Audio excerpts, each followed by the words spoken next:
Castor oil is a trending topic at the moment, so let's take a deep dive and look at the pros and cons of using this as an anti-aging ingredient on the face. I'll share my experience of using it for a year and my one vitally important tip you mustn't miss. Firstly, let's look at the argument against using castor oil. So castor oil is often touted as anti-inflammatory, antibacterial, able to boost hair and eyelash growth and provide deep skin moisturizing. However, there's minimal data or studies proving these claims. While researching this, I read many times that at the end of a study or paper that castor oil may be anti-inflammatory, castor oil may be this or that, whatever. Nothing seemed to be conclusive. There is significant divergence of opinion among skin experts. Dermatologists say castor oil could even make acne-prone skin even worse as it blocks the pores. Doctors warn pregnant women not to use castor oil as it can induce labour. This paper from the National Library of Medicine states some individuals are susceptible to allergic reactions to castor oil and they should do a patch test before using it. So is it best to leave this one ingredient on the shelf? Let's look at the argument for using castor oil. The ancient Egyptians, Chinese traditional medicine, Ayurvedic medicine, and Hippocrates, the father of Western medicine, all use castor oil for all kinds of illnesses, ulcers, skin diseases, burns, baldness, and more. Just because nobody in our era has yet invested any money into medical trials, by no way nullifies centuries and centuries of successful usage.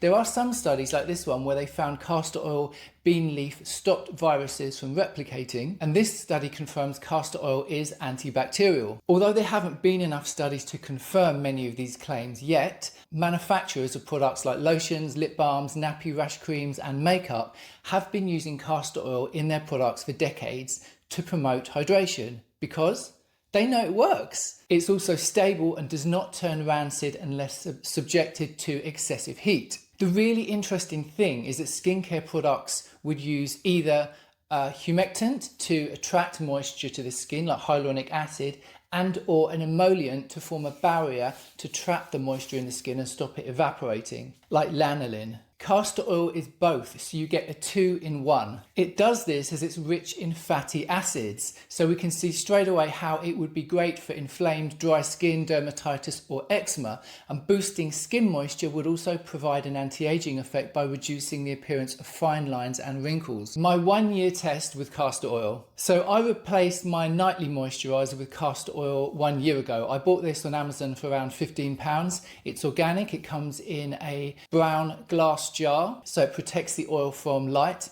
It's hexane free, and hexane is a chemical solvent made from crude oil, which is a neurotoxin commonly used in the extraction process of castor oil, but it can leave traces in the finished product, so you want to avoid that.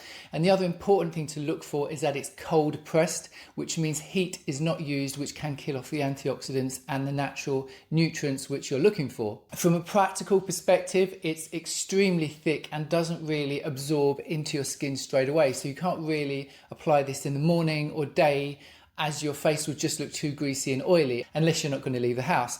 Better to apply it at night, and you'll have to accept that a lot of it will end up on your pillow. However, enough will get into your skin to make a difference. You also want to take your partner's thoughts about you having an oily face at bedtime into consideration as well, maybe. You just need a couple of drops for your face and neck. I've seen some people applying this with cotton wool or even diluting it down with water, but I don't do that. Some people use this on their eyelids and they say it does all kinds of amazing things and improves their eyesight. But the one time I tried that, the following day, it felt like my eyelids were sticking to my eyeballs. It was the most uncomfortable feeling, so I would never do that again. So my vital castor oil warning.